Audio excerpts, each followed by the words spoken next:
Assalamualaikum dan selamat sejahtera kepada semua pelajar. Kita bertemu sekali lagi untuk minggu ini bagi pendidikan jasmani dan pendidikan kesihatan untuk tingkatan 4. Minggu ini kita teruskan dengan pembelajaran pada bab di pendidikan kesihatan, iaitu tajuknya yang berkaitan dengan penyalahgunaan bahan. Apa yang dimaksudkan sebagai penyalahgunaan bahan, kita akan lihat dengan lebih terperinci nanti. Baik. Untuk hari ini, standard pembelajarannya, apa yang akan kita belajar? Yang pertama adalah kita akan lihat apakah yang dimaksudkan dengan jerat dadah. Yang kedua, menjelaskan berkaitan tentang situasi yang berisiko yang boleh membawa kepada berlakunya kejadian jerat dadah. Yang ketiga, kita akan bincangkan implikasi ataupun kesan jerat dadah itu sendiri. Kita nak lihat kepada kesan kepada diri, kepada keluarga dan juga kesan kepada masyarakat. Dan yang keempat, kita nak lihat ataupun kita cuba menjana idea. Kita cuba fikir idea-idea yang perlu untuk dilakukan, yang boleh ditimbulkan, bagaimana caranya untuk mengelak daripada berlakunya kejadian jerat dadah. 4 objektif utama pembelajaran kita pada hari ini. Pengenalan tentang penyalahgunaan bahan. Untuk hari ini kita nak lihat kepada yang dikaitkan dengan penyalahgunaan dadah. Pengenalan dia. Penyalahgunaan bahan selalunya dikaitkanlah, selalunya kebiasaannya akan dikaitkan dengan penyalahgunaan ataupun pengambilan dadah. Tujuan asal sebenarnya bahan ini adalah bagus, adalah baik, dadah itu sendiri, terutamanya dalam bidang perubatan. Tetapi ia telah disalahgunakan oleh pihak-pihak yang tidak bertanggungjawab dengan tujuan keseronokan. Contohnya seperti untuk berhayal, bagi mendapatkan rasa seronok, rasa gembira. Tetapi gembira dan seronok dan berhayal dalam keadaan sementara. Baik, penagihan dadah bukan sahaja telah memberi kesan yang buruk ataupun memusnahkan kepada kehidupan individu itu sendiri, malah ia melibatkan, dia akan melibatkan ataupun memberi kesan masalah kepada keluarga, masyarakat, dan dalam skop yang lebih besar akan memberi kesan kepada negara juga. Baik, fokus kita pada hari ini iaitu berkaitan dengan jerat dadah ataupun kita panggilkan sebagai keldai dadah. Kejadian-kejadian seperti ini menjadi keldai dadah bagi tujuan pengedaran bahan terlarang yang akan kita bincangkan dalam unit ini yang berkaitan dengan penyalahgunaan bahan. Kemahiran kecekapan psikososial dapat mengelak individu itu daripada terjerat kepada dadah. Daripada buku teks, kamu lihat pada buku teks pada tajuk yang kita nak lihat pada hari ini, di muka surat 167 kita dapat lihat beberapa keratan akhbar yang telah dipetik dan dimasukkan ke dalam buku teks. Cuba kamu lihat. Ini adalah contoh-contoh kes yang melibatkan kepada kejadian jerat dadah. Baik, kita teruskan dengan muka surat yang berikutnya. Jerat dadah dan situasi berisiko yang membawa kepada berlakunya kejadian jerat dadah. Pertama sekali kita nak lihat apakah yang dimaksudkan dengan jerat dadah. Jerat dadah iaitu di mana keadaan seseorang individu itu telah dipengaruhi atau diperdaya, dia telah ditipu oleh individu yang lain, bagi menagih dadah ataupun dijadikan sebagai keldai dadah. Istilah-istilah dia memang menarik. Keldai dadah. Apa yang dimaksudkan dengan keldai dadah? Maksudnya pula mereka yang ditipu ataupun dipaksa ataupun diperdaya bagi tujuan untuk menjual dadah di dalam ataupun di luar negara, tanpa mereka sedar bahawa mereka telah membawa dadah ataupun telah menjadi ejen pengedaran dadah secara tidak langsung. Kejadian ini berlaku tanpa disedari. Sebab itu dia dikatakan sebagai keldai dadah. Baik, hari ini kita nak lihat tentang situasi-situasi yang mungkin berisiko, yang boleh berlakunya kepada jerat dadah. Baik, situasi yang pertama, semua lihat pada buku teks ya. Situasi yang pertama, individu yang mencurigakan, meminta bantuan untuk menjaga bank atau memegang barangan miliknya. Kita lihat kepada petikan bagi dialog tersebut. Yang pertama, individu yang mencurigakan itu dia mengatakan dia mahu ke tanda sebentar, dia minta tolong untuk pegangkan beg dia, untuk masa yang singkat, sekejap saja. Selepas selesai ke tandas, dia akan ambil semula. Kemudian mangsa pula berkata, minta maaf, saya tidak boleh, saya ada hal yang perlu disegerakan. Kemudian individu yang mencurigakan tadi, dia mula memberi tawaran-tawaran yang menarik. Apa yang dia buat? Saya akan bagi bayaran kepada encik, tanda ucapan terima kasih kerana sudi untuk bantu saya. Kemudian sasaran mangsa tadi, sebagai mangsa, terima kasih atas niat baik encik, saya cadangkan encik letak sahaja di tempat penyimpanan beg, lebih selamat di situ. Ini adalah situasi yang pertama yang boleh menjurus kepada berlakunya kejadian jerat dadah, jika sasaran sebagai mangsa itu menerima untuk membantu, untuk menjaga beg untuk seketika apabila diperiksa oleh pihak berkuasa, dia akan ditangkap. So itu risikonya. Kita perlu tahu apa yang kita buat, apa barangan yang hendak kita pegang, yang diminta untuk tolong pegang, simpan, beg dan sebagainya. Sedikit peringatan ataupun nota-nota penting kepada kita. Yang pertama, keadaan yang berlaku seperti di situasi yang pertama tadi, sekiranya terdapat unsur-unsur paksaan, maklumkan dengan segera kepada anggota keselamatan yang berada di kawasan tersebut, ataupun yang berada berhampiran dengan kawasan tersebut. Kemudian yang kedua, tidak meninggalkan barangan-barangan peribadi di tempat awam untuk mengelakkan risiko jerat dadah. Barang-barangan kita jangan tinggalkan di merata-rata tempat.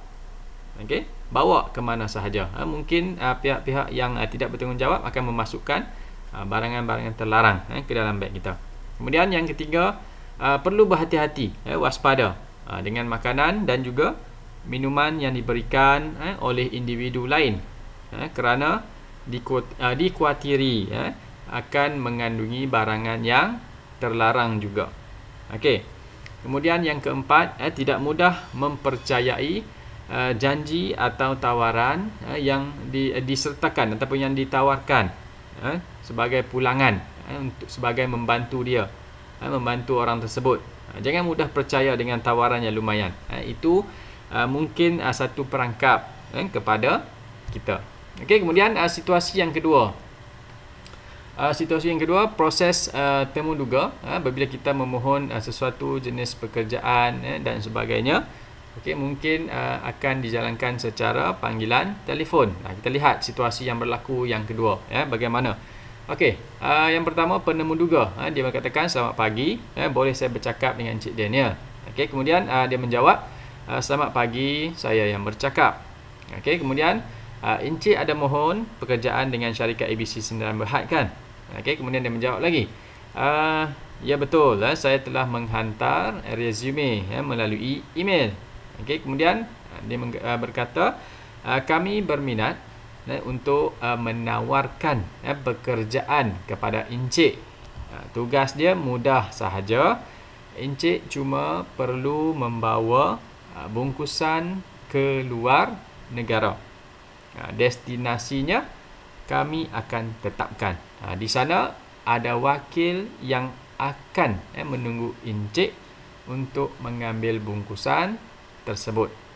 Kemudian sasaran mangsa tadi jawab terima kasih atas tawaran tersebut, tetapi saya tidak berminat. Okey. Kemudian di sini penemu duga ni dah mula proses untuk memujuk, memberi tawaran. Okey, apa yang dia kata?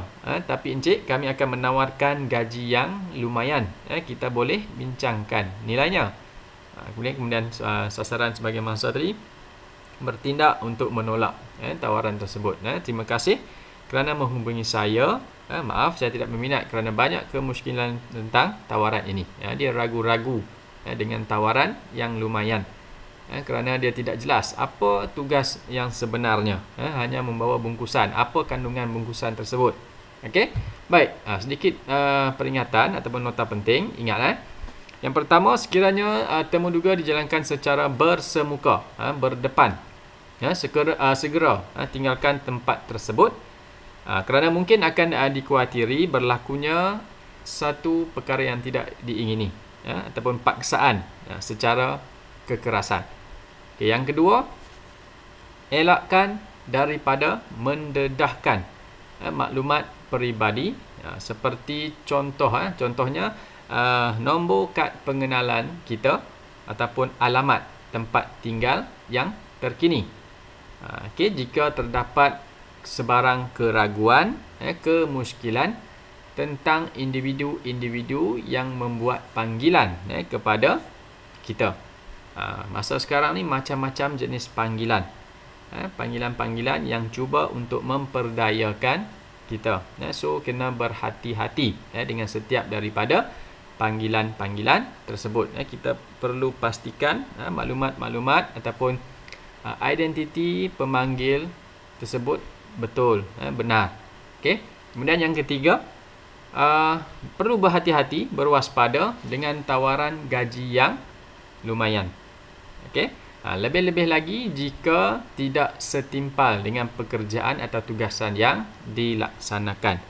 Okey, cuba kamu fikirkan, hanya menawarkan jenis pekerjaan, contohnya membawa bungkusan ke luar negara. Mungkin akan dibayar gaji yang tinggi.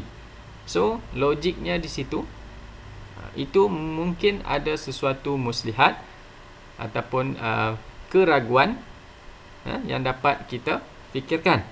Dari situ kita akan buat keputusan yang betul lah. Kita akan fikirkan, adakah perkara ini merupakan perkara yang sepatutnya dibuat ataupun yang sepatutnya dielakkan, ditolak. Okey. Baik, sebagai info tambahan kepada kamu, Akta Dadah Berbahaya 1952 melalui pindaan 1998, iaitu akta yang berhubung dengan bidang kuasa mahkamah untuk mengawal pengimportan, pengeksportan, penghilangan, penjualan dan penggunaan candu dan beberapa dadah berbahaya yang tertentu. Dan satu lagi info tambahan, pihak polis dan juga pihak kastam merupakan dua badan penguat kuasa yang sentiasa menjalankan aktiviti bagi pencegahan dadah. Okey, pihak polis dan juga kastam, mereka sentiasa bekerjasama, okey, bertukar-tukar maklumat, okey, untuk mengawasi perairan negara supaya tidak dicerobohi oleh penyelundup dadah, selain mengawal pintu masuk ke Malaysia daripada aktiviti penyelundupan dadah. Okey. Baik, yang seterusnya kita nak lihat yang berkaitan dengan implikasi jerat dadah itu sendiri kepada diri, keluarga dan juga kepada masyarakat. Okey, kita nak lihat apakah kesan kesan daripada berlakunya kejadian jerat dadah ini memberi kesan kepada diri, keluarga dan masyarakat. Kita akan lihat satu persatu apa kesan kepada diri, keluarga dan juga masyarakat. Okey, baik, di sini kita nak lihat satu paparan cerita yang berlaku menghuraikan tentang implikasi jerat dadah kepada diri, keluarga dan juga masyarakat. Okey, baik. Karim, nama dalam ni adalah Karim, seorang pemuda yang berasal daripada kampung dan menjalani kehidupan harian yang agak sukar kerana tiada pekerjaan. Okey, so dapat dikaitkan dengan situasi terkini. Pada masa kini memang ramai orang telah dibuang kerja akibat daripada pandemik COVID-19. Okey, oleh itu cerita-cerita ini boleh dikaitkan juga dan risiko-risikonya mungkin berlaku. Okey, baik, kita teruskan. Suatu hari dia didatangi oleh seseorang yang menawarkan pekerjaan yang mudah. Okey, apa pekerjaan yang mudah tu?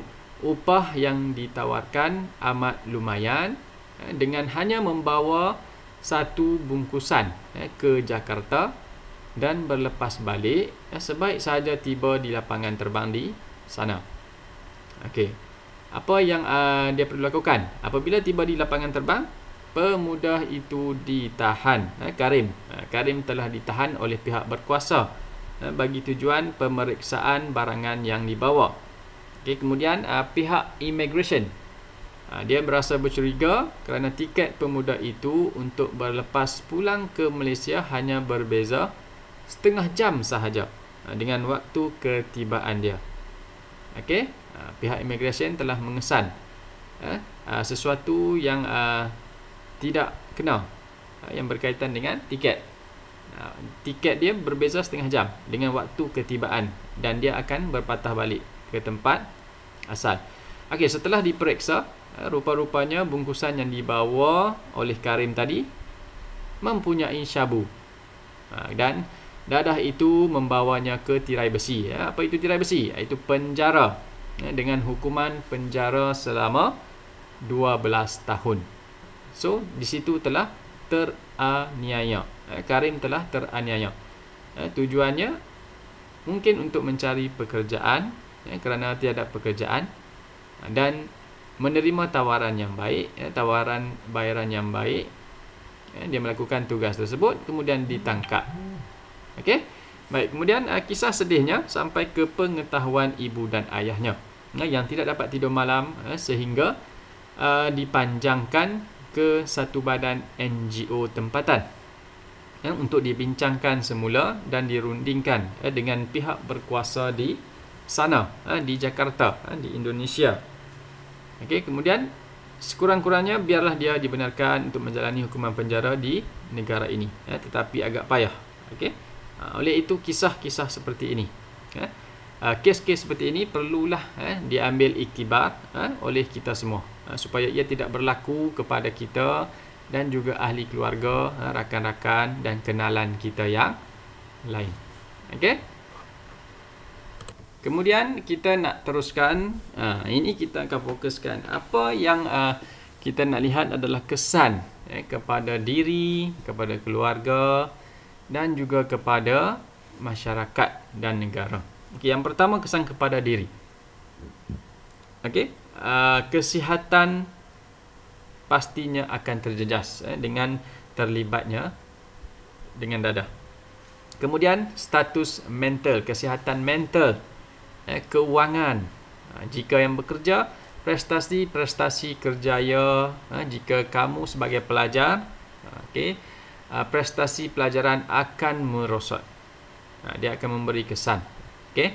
Kemudian hidup dalam khayalan, hidup yang tidak teratur, melakukan jenayah, mendapatkan wang untuk mendapatkan dadah dan sebagainya. Okey, itu kesan kepada diri, skopnya lebih kecil, diri sahaja. Kemudian dia akan memberi kesan juga kepada keluarga, apa yang berlaku. Okey, menjejaskan keharmonian keluarga. Kebahagiaan sesebuah keluarga itu akan terganggu, terjejas akibat daripada penyalahgunaan dadah tadi. Kemudian tanggungjawab terhadap keluarga akan terabai.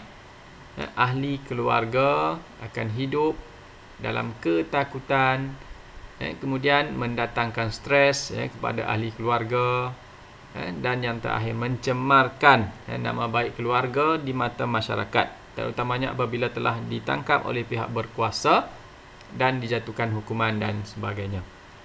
Kemudian kesan kepada masyarakat dan juga negara. Yang pertama, negara kita akan kehilangan tenaga kerja yang efektif dan bermotivasi. Jika lebih ramai yang terlibat dengan dadah, so negara kita akan kerugian tenaga-tenaga kerja yang ramai. Okey.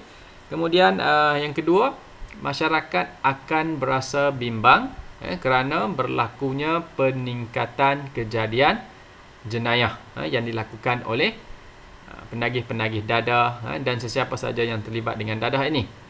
Okay, kemudian bilangan pesakit mental bertambah akibat kesan daripada pengambilan dadah. Okey. Kesan pengambilan dadah ni ada banyak sebenarnya.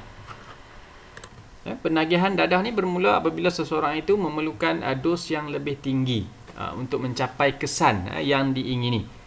Kemudian dia akan menunjukkan sifat-sifat ketagih apabila penggunaan dia dihentikan secara tiba-tiba. Okey, kemudian terpaksa untuk tingkatkan lagi jumlah dadah yang lebih banyak dalam tempoh penggunaan yang lebih lama. Akibat daripada penagihan dadah, ia akan membuat seorang itu hilang kawalan diri, sakit mental lah. Dia tak dapat kawal diri dia sendiri. Kebiasaannya penagihan dadah ini akan menghabiskan masa melakukan aktiviti seperti mencari pengedar, membeli dan juga menggunakan dadah. Begitu juga akan mendapatkan wang bagi membeli dadah. Itu kesan kepada berlakunya jenayah. Wang secara paksaan, rompakan, ragut dan sebagainya. Apabila seseorang itu ketagih ataupun bergantung kepada dadah secara fizikal dan juga secara psikologi, dia akan mewujudkan satu keinginan yang melampau untuk mengambil atau berterusan menggunakan dadah dalam apa cara sekalipun. Dia tak dapat berfikir dengan waras. Dia akan memberi kesan yang buruk kepada diri mereka sendiri dan juga kepada masyarakat yang ada di sekeliling. Okey. Baik, kemudian akan berlaku penularan penyakit HIV dan AIDS, perkongsian jarum, hubungan seks yang tidak terkawal melalui penyakit ataupun pesakit yang ada HIV dan AIDS. Kebiasaannya penagihan dadah lah, dan juga AIDS juga ada daripada sumber-sumber penyakit yang ataupun kegiatan yang lain. Okey. Baik, kemudian ekonomi negara akan terjejas. Okey, secara keseluruhannya. Okey. Baik. Cuba fikirkan kenapa seseorang itu mengambil dadah. Okey, adakah kamu tahu? Okey, yang pertama, seseorang itu akan mengambil dadah. Langkah yang pertama hanya ingin mencuba. Okey, mungkin dilihat rakan-rakan yang mengambil dadah, dia pun rasa ingin mencuba. Okey, apabila dia mencuba, dia menjadi tabiat. Dia akan terikut-ikut dengan pengambilan dadah melalui rakan-rakan dan sebagainya. Okey, kemudian mengikut kepada situasi semasa, aktiviti yang tidak sihat yang dilakukan. Contohnya seperti kegiatan hiburan, pergi ke kelab-kelab malam dan sebagainya. Okey. Baik. Yang seterusnya kita nak lihat kepada cara bagaimana untuk mengelak jerat dadah itu berlaku. Okey, baik. Jerat dadah memberikan kesan yang negatif kepada mangsa. Oleh itu, satu usaha yang progresif, yang padu perlu dilakukan untuk menyelesaikan masalah-masalah jerat dadah ini. Kemudian kerjasama daripada semua agensi, sama ada kerajaan ataupun badan-badan bukan kerajaan, perlulah diselaraskan bagi mengatasi isu-isu yang seperti ini. Antara agensi yang boleh membantu terlibat dalam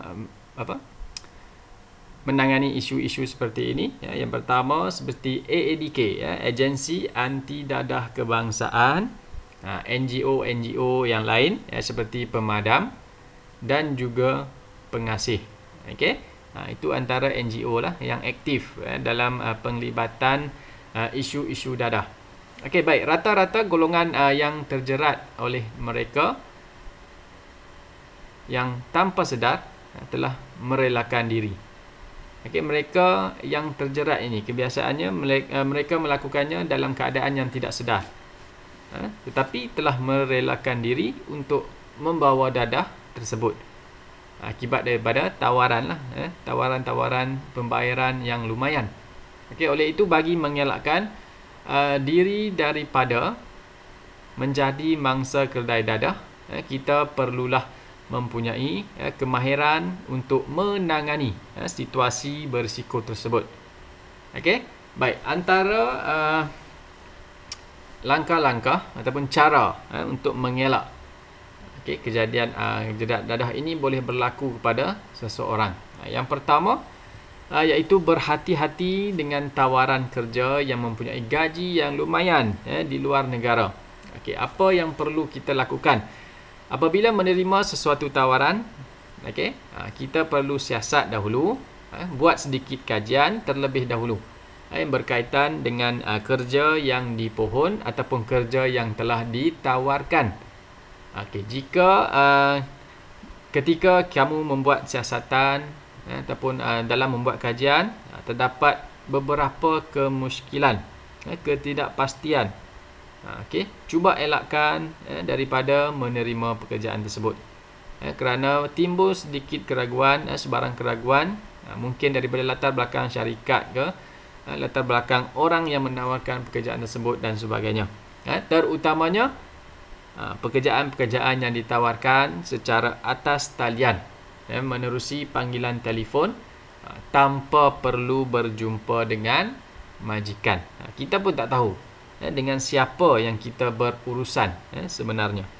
Okey, baik. Kemudian yang kedua, jangan membawa barang yang dikirim oleh orang lain, terutamanya orang yang kita tidak kenal. Sedangkan orang yang kita kenal sekalipun pada zaman kini boleh menganiaya kita. Okey, apatah lagi barangan-barangan yang dikirim oleh orang yang kita tidak kenal langsung. Kebanyakan mangsa jerat dadah membawa barangan seperti beg yang dikirim oleh orang lain. Mereka akan diminta untuk menyerahkan beg tersebut kepada pihak yang lain yang akan menunggu di lapangan terbang yang dihantar. Seperti kes Karim tadi. Dia mencari pekerjaan sebenarnya. Okey, tetapi dia telah teraniaya dan kabur dengan tawaran pekerjaan dan gaji yang amat lumayan. Kerana kerjanya mudah, hanya membawa bungkusan ke satu tempat, kemudian pulang sahaja, kemudian dibayar dengan gaji yang lumayan. Okey, baik, info tambahan. Kita lihat di bawah tu, syabu ataupun nama lainnya metafetamin. Okey, itu salah satu jenis dadah yang terkenal dalam kalangan remaja. sekitar tahun 1990-an. Dadah jenis ini cuma digunakan oleh remaja daripada golongan-golongan yang kaya kerana kosnya yang mahal. Okey, lazimnya orang menggelar syabu ini sebagai ais kerana bentuknya dalam bentuk seperti kristal ais. Okey. Baik, sedikit lagi informasi.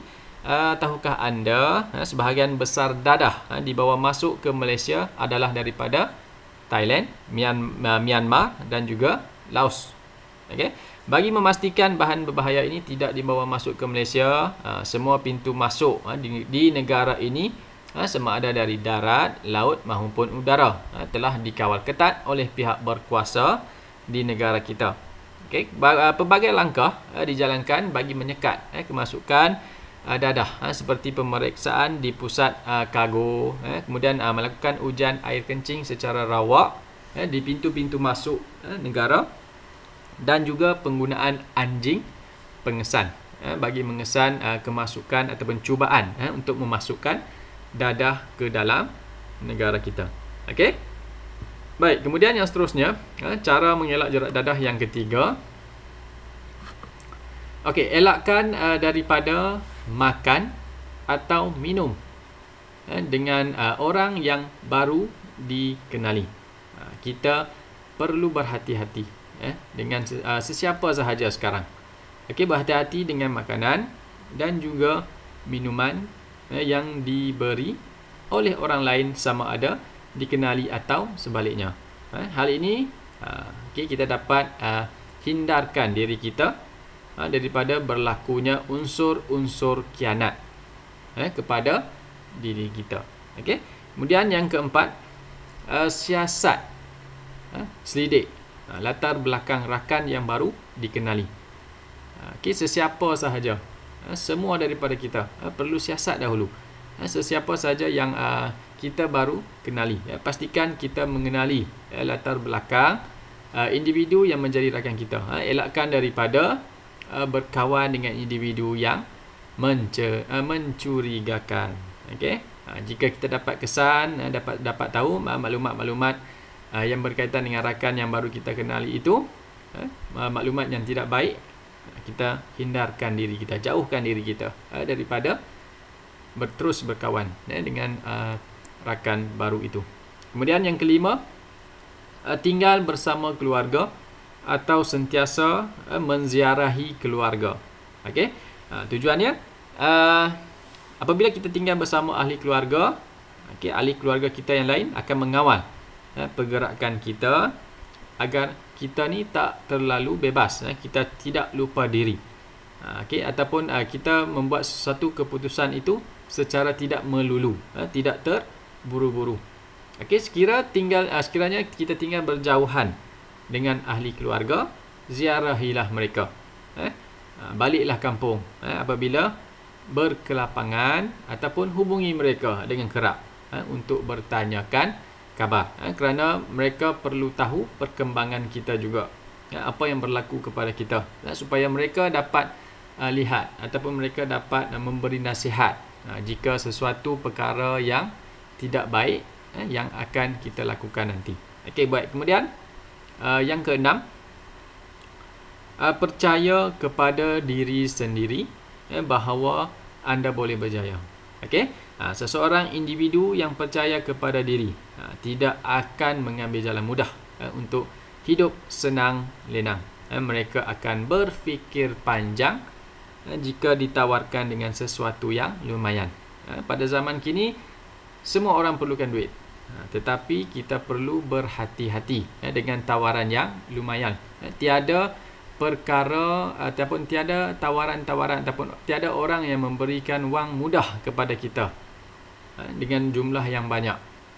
Okey, kita mesti ada satu pemikiran yang kritik, yang kritikal tentang sesuatu perkara, supaya kita tidak mudah ditipu. Kita perlu berfikir, siasat dan selidik dahulu sesuatu perkara itu, terutamanya apabila terdapat tawaran-tawaran yang mencurigakan. Okey, baik. Itu adalah tajuk yang telah kita belajar untuk hari ini. So saya harap semua pelajar dapat mengambil iktibar, dapat berfikir dengan lebih baik selepas ini untuk meneruskan kehidupan, terutamanya dalam mengenali rakan yang baru, dalam menerima sebarang tawaran pekerjaan kelak, dalam menentukan hala tuju hidup kamu dengan lebih berhati-hati. Baik, so kita akan jumpa lagi pada kelas yang berikutnya. Terima kasih kelas.